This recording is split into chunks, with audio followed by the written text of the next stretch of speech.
One, two. The 23rd of October 2019. Logan has started kind of dating. It's a little wishy-washy at the beginning, but has started kind of dating this girl named Kayla. So far, of every girl he's ever gone out with, she's my favorite. I hope it works out for him.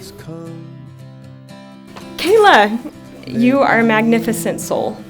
And here you are on your wedding day, breathtakingly beautiful. To borrow a phrase that our Grandma and Grandpa Johnson used to use, you are my favorite, but don't tell the others. We've continued to comfort, to succor, to cherish, and to love. We've learned that we are never really alone. We've learned to gather in prayer, to pray in secret, and to pray out loud. We've learned that prayer is the gateway to keeping our family connected.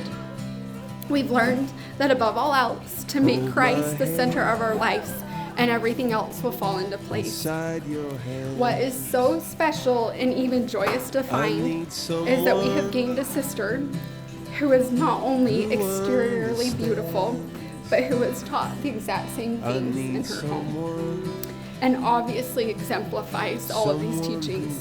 We feel honored, privileged, and overwhelmed with gratitude to call her our own.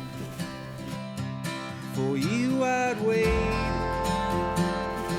I am so happy that two such bright lights could find each other. You're both amazing individuals, and together you shine even brighter.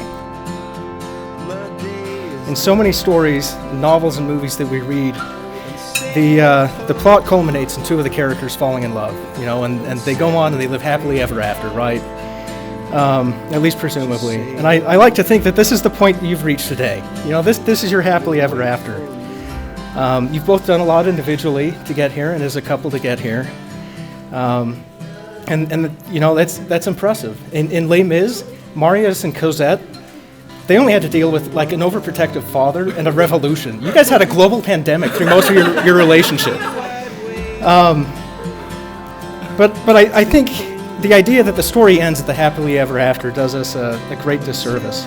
In many ways, the hardest and most beautiful parts of your relationship are ahead of you.